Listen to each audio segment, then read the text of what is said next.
Laboratorio de Óptica Cuántica. De este lado tenemos las 4 mesas con las que trabajamos.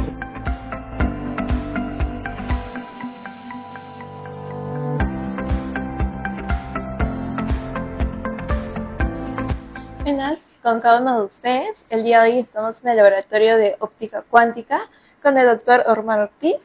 Mucho gusto. Bienvenidos. Bueno, soy Erika Poma, parte del grupo de SAFIC Chapter en la Pontificia Universidad Católica del Perú, en la cual en esta entrevista queremos de que usted más que nada nos pueda contar toda su travesía, su trayectoria, tanto en sus inicios y hasta lo que actualmente está desarrollando. Más que nada, ¿cómo usted inició a aventurarse en este mundo de la física? Bueno, para empezar, en el colegio siempre me gustaron las matemáticas. Después llegué a la universidad y me di cuenta que no sabía matemáticas. Te enseñan a calcular muchas veces en el colegio, aritmética, ¿no? Y cuando uno llega a la universidad se encuentra con cálculo, un montón de cosas que están relacionadas a otro tema. Cuando yo ingresé a la universidad, ingresé en matemáticas, porque era bueno, me gustaba, y conforme fueron pasando los cursos, siguió mi interés creciendo y le pregunté algún día a un profesor de matemáticas que me parecía muy interesante todo esto y que cuándo íbamos a ver una aplicación de esto en la realidad. El profesor de matemáticas me miró, se rió, se dio media vuelta y se fue. Ahí me di cuenta que la matemática es todo un área, toda una ciencia por sí, es muy interesante, hay mucho que investigar ahí, pero la aplicación de esta es la física, es otra rama de estudio, es el estudio de la naturaleza y que obviamente tiene un montón de ayuda de matemáticas, el lenguaje en el cual se estudia física es matemática, ¿no? Entonces, mi interés por la física nació ahí. En verdad siempre me había interesado la ciencia, la astronomía. Probablemente el primero que plantó esa idea fue Carl Sagan con esa serie Cosmos, que hubo hace mucho tiempo, después la volvieron a hacer, ¿no? Ahí diría que fue el punto que empezó en mi infancia y ya después en la universidad, en los cursos de matemáticas, que me fui dando cuenta que lo que me interesaba es la aplicación, ¿no? ¿Y cómo usted, a partir de que ya estuvo en el campo de la física, cómo es que usted decidió enfocarse en lo que viene a ser óptica? Sí, bueno, cuando uno estudia la carrera de física va aprendiendo sobre distintos temas. Hay como pilares, mecánica estadística, cuántica, mecánica clásica, hay distintos temas que uno va abordando. Uno tiene una primera impresión, esos 5 años de carrera, de todos esos temas y va profundizando con los distintos grupos de investigación que hay acá. Yo empecé a colaborar con el grupo de investigación en óptica cuántica desde el pregrado. Me involucré antes de llegar al curso de cuántica, incluso traté de involucrarme en los trabajos en óptica, en el laboratorio. Ya tenía un poco de interés en la óptica porque, apoyados por la profesora Miriam Pajuelo, colaboramos en un grupo de astronomía y astrofísica. Estamos bastante interesados. Ahí aprendí sobre telescopios, tuvimos que aprender sobre lentes, alineamiento óptico, y después pude plasmar esto en un proyecto de investigación a cargo del profesor Francisco de Sela de la universidad, encargado del grupo de óptica cuántica, para hacer justamente experimentos de cuántica acá en la PUC, ¿no? Así es como empezó mi interés, ¿no? Desde el pregrado. Y, por ejemplo, una de las grandes curiosidades también es, cuando uno desarrolla ciencia, más que nada en Latinoamérica, ocurre también un mayor reto, ¿no? Sí. Sabemos que la ciencia suele ser compleja para poder, y eso es lo más divertido de cierta forma, ¿no? Lo que uno se entrega a la investigación y todo ello. Pero para usted, ¿cuál fue o cuál considera capaz actualmente el reto ante desarrollar ciencia en Latinoamérica? Bueno, los recursos es un tema importantísimo, ¿no? Definitivamente la cantidad de recursos que se tienen para hacer ciencias acá en el país es una cantidad minúscula si lo comparamos con otros países ya desarrollados, ¿no? Si lo comparamos con Brasil nada más, o con Argentina, bueno, Argentina antes de la situación actual, hay una diferencia significativa, ¿no? Entonces, si lo comparas además con países del primer mundo, con países como Francia, Alemania, ¿no? Hay una diferencia enorme. Entonces, hay un reto ahí de que cómo armamos los experimentos. No podemos elegir, necesito tal equipo, y los mandas a pedir y ya está, ¿no? Pues son muy costosos, ¿no? Entonces, a veces nos tenemos que volver creativos en encontrar formas de llevar a cabo experimentos sin necesidad de esos equipos. Eso es un reto, pero al mismo tiempo es algo que diría nos ha curtido un poco, ¿no? La gente que ha salido de este laboratorio en particular a hacer su estudio de doctorado afuera, siempre he resaltado porque tienen muy buenas capacidades para armar arreglos ópticos, de alineamiento, y eso es porque acá muchas de las cosas que hacemos tenemos que lidiar con la falta de ciertos equipos, nos tenemos que poner creativos. Entonces, nos ha hecho desarrollar técnicas ya propias de este laboratorio para lidiar con esas desventajas. Claro, en este caso entrar también un poco más el ingenio, ¿no? Porque a veces, también como usted menciona, ¿no? Lo que viene a ser un poco más limitante, los recursos económicos en ciertos aspectos. Y, por ejemplo, en este caso de la óptica, que es un mundo muy, muy bonito, ¿cuáles vienen a ser las aplicaciones esenciales o principales que podemos ver capaz en un día a día y muchas personas no tienen mucho conocimiento sobre ello? ¿Nos podría explicar un poquito sobre eso? Sí, bueno, la tecnología láser ha revolucionado, por ejemplo, un montón de áreas de la vida cotidiana, ¿no? Desde cuestiones no tan útiles para la sociedad como instrumentos que tenemos en el celular, ¿no? Pero hasta también aplicaciones en medicina, ¿no? Como instrumentos para estudiar el ojo humano, ¿no? Que se ven en biomédica, o el desarrollo de tecnología láser, por ejemplo, ayudó a poder desarrollar esos procedimientos para operar la vista, ¿no?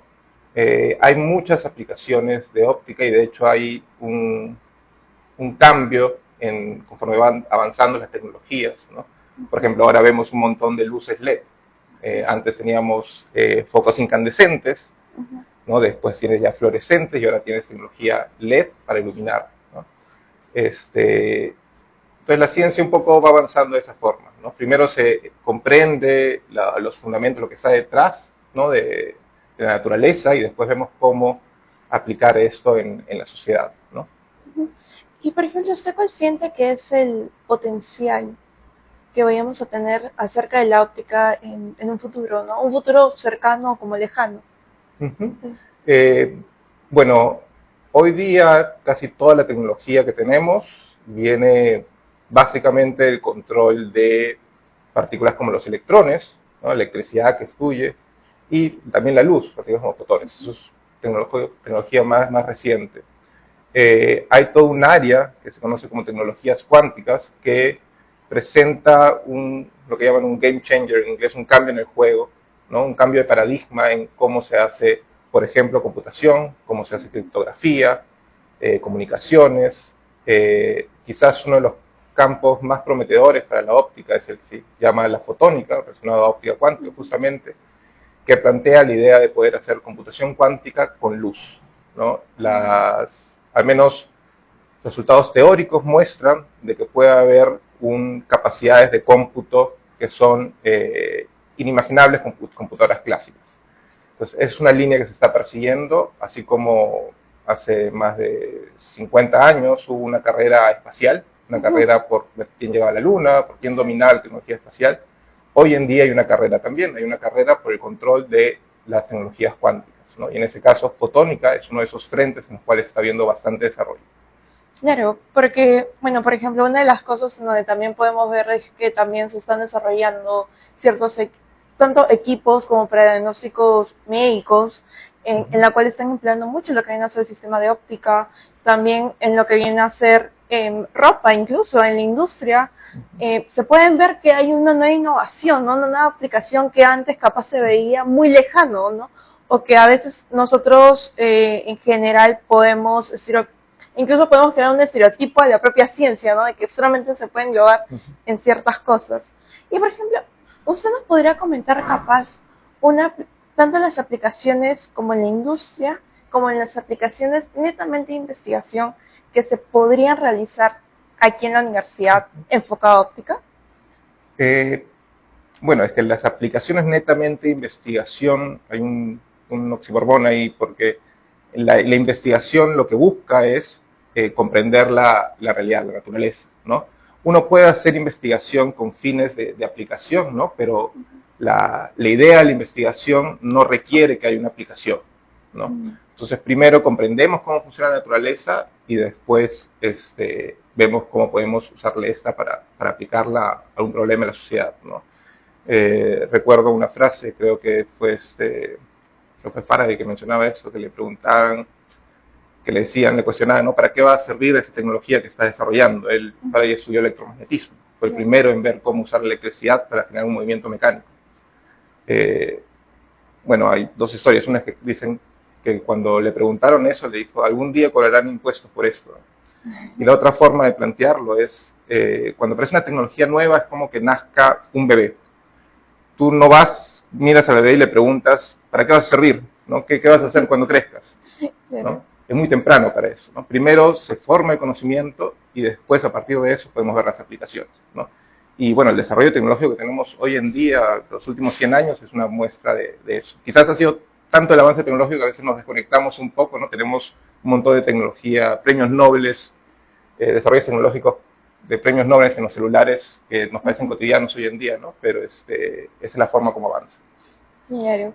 Muy interesante, bueno, el punto de vista que Jesús se menciona, ¿no? Porque a veces también como se mismo dice, ¿no? Se llega a perder la ruta, ¿no? El camino en lo cual, por cual se está investigando en ciertos campos, y en este caso, bueno, aquí enfocado acerca de la óptica.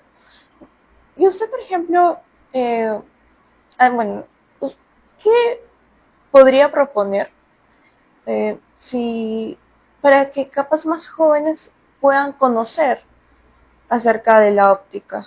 Sabemos que, por ejemplo, la ciencia, bueno, en nuestro país, está poco a poco, se intenta adaptar o intentan también haber más inclinación para que los jóvenes se lleguen, digamos, a motivar o conocer, ¿no? Porque a veces dicen, no tienen interés, pero no lo conocen. Entonces, ¿usted qué propondría para que muchos de estos jóvenes capaz puedan conocer este campo? Sí. Bueno, es un problema sumamente complejo, ¿no? No aspiro a tener la solución a todo eso, pero sí consideraría, bueno, dos aspectos importantes, ¿no? Uno es que cuando los niños y las niñas, cuando están en desarrollo, tienen un comportamiento y plantean preguntas bastante desde un punto de vista científico.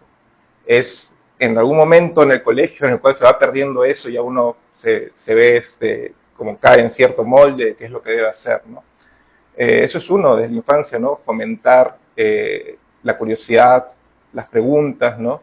Resolver las preguntas que a veces te hacen los infantes, ¿no? O sea, preguntas tan sencillas que a veces lo damos por sentado, ¿no? ¿Por qué el cielo es azul? ¿Por qué el gras es verde? ¿No? Ahí estoy parafraseando a Carl Sagan, que de hecho también comentaba eso.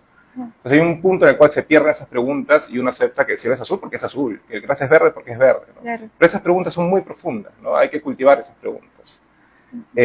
Después ya quizás más adelante, ¿no? En el colegio, en la adolescencia, creo que hay, bueno, está la idea, pues, ¿no? De que ciencia, como dices, es algo muy complicado, que es solamente para cierto tipo de gente, pero en verdad eso no debería ser así necesariamente, ¿no? Sino de que durante la misma formación que uno tiene en el colegio deberían haber actividades que involucren más la experimentación, que involucren más un aprendizaje con recursos, ¿no? Quizás se enseña física, ciencia de forma bastante tradicional muchas veces, ¿no? Pero la física es la dictadura del experimento. A diferencia de otras disciplinas, ¿no? Yo puedo tener una opinión, un estudiante mío puede tener otra opinión, pero podemos hacer el experimento y el estudiante puede demostrarme si yo estoy equivocado, ¿no? Fomentar esa investigación experimentando creo que sería un aspecto importante en general para ciencias, ¿no? Ahora, para óptica en particular, yo creo que hay un montón de instrumentos que llaman bastante la atención, ¿no? Desde punteros láseres, lupas, lentes. Creo que sería interesante quizás que los estudiantes, la gente se vaya familiarizando con eso y pueda abordar preguntas con esos equipos también, ¿no? Claro, a veces, como justo usted mencionaba, ¿no? De niño no tiene muchas preguntas que incluso a veces, bueno, por ejemplo, cuando yo era pequeña tenía duda por qué la luna me sigue. No creo que varios aquí hemos tenido esa duda. Y a veces uno se queda con eso o simplemente también, bueno, la persona cuando uno le pregunta al profesor te dice es así y listo.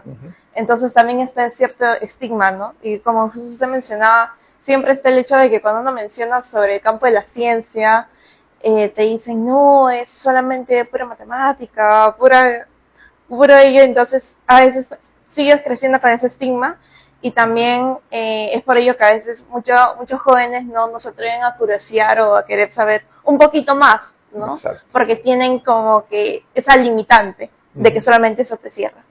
Pero muy interesante de que usted justo también, no tanto solamente a los infantes, también es un poquito más a los padres o también a Sí. algunos profesores de que se cierran con sus ideas y deberían seguir motivando a esa curiosidad, ¿no? Porque esa curiosidad, al fin y al cabo, se sigue manteniendo hoy en día en la ciencia. Sí, sí, no, de hecho es un trabajo que involucra a muchos actores, ¿no? Tanto estudiantes, padres, madres de familia, ¿no? Los colegios mismos, ¿no? Es un cambio en el paradigma de cómo se ven las cosas y también comprender, ¿no? De que es una inversión que tenemos que hacer como sociedad, ¿no? En el desarrollo en las ciencias. Ha habido como comentábamos antes, ¿no? Hay un poco una desconexión de toda la ciencia y todos los desarrollos tecnológicos que tenemos a nuestro alrededor con comprender el funcionamiento, cómo funcionan estas cosas, ¿no? También ha sido porque el desarrollo tecnológico en las últimas décadas ha sido enorme, ¿no? Pero ahí tiene que haber un trabajo de ambos frentes, ¿no? Tanto de nosotros, los científicos, como de los usuarios de estas tecnologías, ¿no? En quizás nosotros promover más la explicación de qué es lo que está detrás de estas cosas, ¿no? Y bueno, y viceversa, del otro lado. Claro, e incentivar esa divulgación. Exacto. ¿No? Claro, porque a veces uno puede decir, podemos comentar ciertos temas, pero tenemos que usar ese lenguaje sencillo, ¿no? Uh-huh. Porque si uno comienza con muchos tecnicismos, también a cualquier persona, incluso que no esté enfocada netamente en ese campo, como que no contribuye, ¿no? Exacto.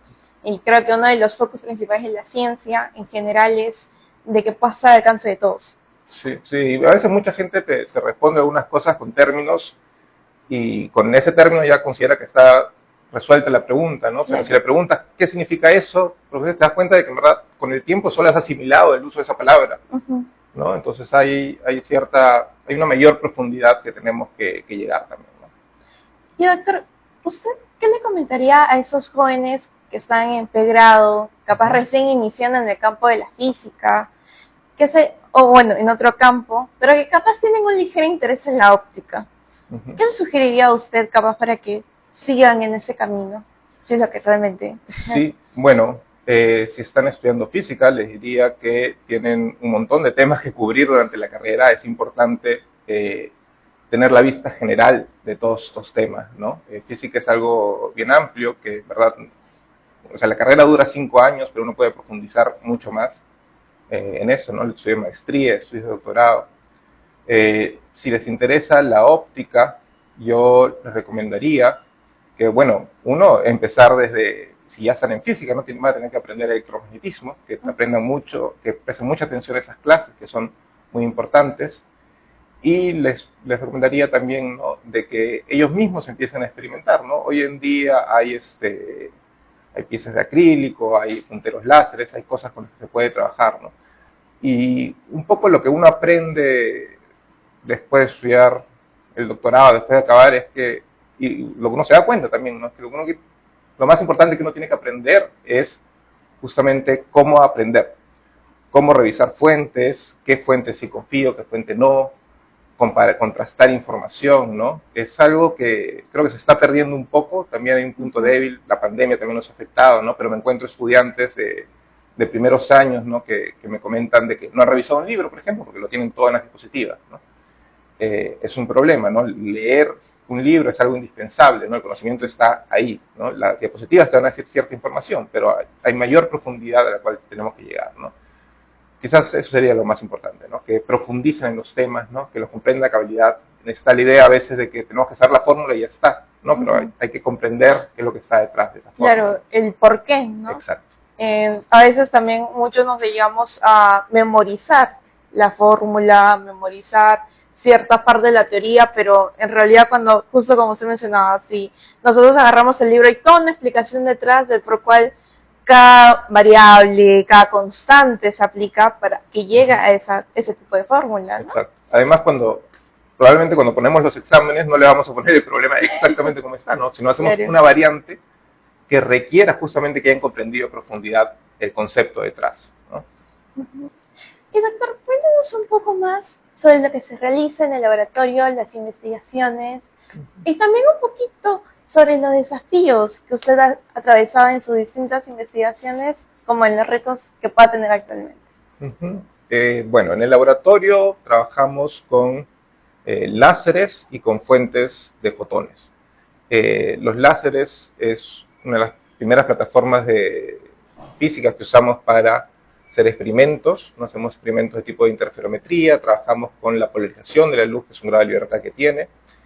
Y todo eso sirve como una primera plataforma de estudio que nos complementa la parte ya propiamente a nivel cuántico, ¿no? El cuántica investiga el mundo, no siempre es el mundo de lo pequeño, en verdad también funciona en otras escalas, ¿no? Pero en particular se trabaja con partículas, para la redundancia un poco. Acá con lo que trabajamos es con la partícula que llamamos fotones, que es la mínima cantidad de luz que podemos tener, ¿no? Entonces, ustedes prenden un foco, ven la luz que está llegando, ¿no? Ustedes pareciera que pueden tener cualquier cantidad de luz, ¿no? Pero si la atenuamos a mayor nivel, eventualmente llega un punto donde tienes un nivel de luz y después baja a cero. Tratas de aumentarlo y sube a un nivel, y si no, baja a cero. No hay un punto intermedio. Esa energía es la que llamamos un fotón, ¿no? Esa partícula responsable de energía. En este laboratorio tenemos un arreglo que está acá atrás mío, que es donde lo que hacemos es bombear un cristal con un láser, apuntamos el láser al cristal, y hay un proceso no lineal que ocurre ahí, que lo que termina haciendo es producir pares de fotones. Nosotros colectamos esos fotones y con esos fotones es que hacemos experimentos a nivel cuántico, ¿no? Ese es el motivo del cual es el laboratorio de óptica cuántica, ¿no? Respecto a los retos, bueno, está el tema de recursos que ya había comentado, ¿no? Pero quizás a lo largo de mi carrera, uno de los mayores retos, bueno, fue el hacer el doctorado, ¿no? Hacer el doctorado es algo bastante demandante. En mi caso yo fui a Francia, tuve que salir acá, dejar mi familia, migrar allá, estar trabajando por 4 años, ¿no? Afuera, a diferencia de acá, los doctorados son posiciones de trabajo, ¿no? Entonces yo tenía un sueldo allá, vivía allá, pero claro, no es un sueldo como de una empresa, ¿no? Entonces quizás la parte de migrar para lograr esto fue una de las cosas más demandantes que pasé, ¿no? Además que me agarró la pandemia ya y dije motivos, el Mundial de Rusia y todo, pero bueno, bueno, eso. Y doctor, ¿usted cree que nos podría contar, capaz, un poquito más de equipos que tiene aquí en el laboratorio, los cuidados también que tienen que tener cada equipo? Sí, justamente por los cuidados no te puedo mostrar muchas de las cosas que tenemos acá. Acá atrás tenemos 2 experimentos que son de tesis de estudiantes de maestría. Tenemos un experimento atrás, todo está en estas cajas que tenemos para bloquear el ingreso de humedad, porque tenemos unos cristales ahí que son los que te comentaba que bombeamos para producir las fuentes, ¿no? Entonces acá en el arreglo, en la caja cuadrada que tenemos al fondo, bueno, para el epípedo en verdad, tenemos una fuente de fotones en estados entrelazados. Producimos estados entrelazados, que es una característica en cuántica, ¿no? Que pueden tener las partículas. Se suele hablar de acción a distancia, ¿no? Uno produce esos 2 fotones en distintas posiciones y las mediciones de uno impactan sobre el otro, sin importar la distancia en la que está, ¿no? Acá podemos producir esos experimentos, corroborar que tenemos este clase de estados, y por este otro lado tenemos experimentos donde trabajamos con la polarización de la luz. Con estados entrelazados también trabajamos con la polarización de la luz, de hecho son estados entrelazados en polarización. Pero acá trabajamos con fotones individuales, solamente en vez de con 2 entrelazados, trabajamos con uno nada más, ¿no? Que atraviesa este arreglo, ¿no? Y acá tenemos estas monturas que tienen materiales que nosotros podemos girar y nos permite transformar el estado de cada uno de estos fotones. Con esto hacemos distintos experimentos como interferometría, que justamente la motivación o lo que buscamos con esos experimentos son experimentos de investigación de carácter fundamental. Es decir, buscamos comprender cómo funciona la realidad. Hay ciertas cantidades que tienen que ser estables, por ejemplo, hace ciertas perturbaciones, acá corroboramos que eso es lo que ocurre, ¿no? Claro. Bueno, ese es el lado, lo que llamo la mesa principal, ¿no? Donde tenemos experimentos con fotones individuales, pero acá además tenemos otros experimentos con láseres helio-neón, láseres de luz roja, donde también prototipamos algunos de los arreglos que hacemos después con fotones, pero también hacemos investigación con esta clase de fuentes también. Sí, el laboratorio en realidad está muy equipado Y me parece interesante las diversas aplicaciones, ¿no? Las diversas investigaciones que se están realizando. Y me imagino que también con los nuevos, bueno, con los alumnos que se encuentren aquí, que pertenecen al laboratorio, las siguientes investigaciones que también se espera. Sí, sí, sí, de hecho estamos persiguiendo distintos proyectos. En particular estamos, como te comentaba, en una carrera ahora por desarrollar tecnologías cuánticas. Estamos acá tratando de prototipar un primer sistema para hacer computación cuántica con 2 qubits, que son el equivalente al bit, pero en cuántica, ¿no? Podemos producir esos estados entrelazados, y ahorita justo lo que estamos construyendo es una primera versión de lo que podría ser una computadora cuántica, ¿no? Para la PUC. Es lo que estamos apuntando eventualmente. Claro, y espero en serio que se pueda realizar Esperemos, ese proyecto. Sí. O seríamos uno de los pioneros. Bueno, en Latinoamérica. Aquí, exacto, en Latinoamérica. Sí. También, como justo habíamos mencionado acerca de las grandes limitaciones que tenemos aquí, ¿no? Pero que esas limitaciones no sean un obstáculo, sino a que se desarrolle más ese ingenio para poder tener esos, capaz, ciertos, como usted mencionaba, ¿no? Ciertos instrumentos o capaz ciertos tipos de materiales que no son fáciles de conseguir por diversos motivos, pero que, como usted mencionaba, sigue siendo una motivación. Sí, exacto, eso es lo que perseguimos. Aquí. Muchas gracias. ¿Le gustaría dar unas palabras finales, capaz, a todos los que nos escuchan? Bueno, invitarlos a estudiar física, invitarlos a mantener ese pensamiento científico, a investigar, ¿no? Es, creo que, labor de todos y todas profundizar en estos temas, ¿no? Comprender que la ciencia, si bien está formada también por individuos, ¿no? Una persona no tiene la verdad absoluta, ¿no? Es el conjunto de la comunidad científica, ¿no? Porque a veces la gente dice, la ciencia dice tal cosa, como si la ciencia fuera una persona que está en cierta oficina sentada y que tiene la verdad de todo, y no, es la comunidad científica, ¿no? El escepticismo es uno de los valores más importantes de la ciencia, y creo que es algo que se debe valorar también, ¿no? Dudar, aprender a dudar, ¿no? E investigar y abordar las preguntas que se presentan. Muchísimas gracias, doctor. De nada, un gusto también. Ha sido también un gusto para nosotros, para todo el equipo. Sabemos de que hay mucha curiosidad siempre detrás y nos agrada que usted pueda brindar toda esta pequeña entrevista para, digamos, también acercar a todos los jóvenes o también estudiantes capaz de secundaria que quieran aprender o estar en el mundo de la ciencia en general. Y sepan que no es tan complejo como se puede ver o se puede estigmatizar. Gracias y felicitaciones también a SPIE por organizar este evento. Es muy importante el labor que están haciendo. Gracias. Gracias.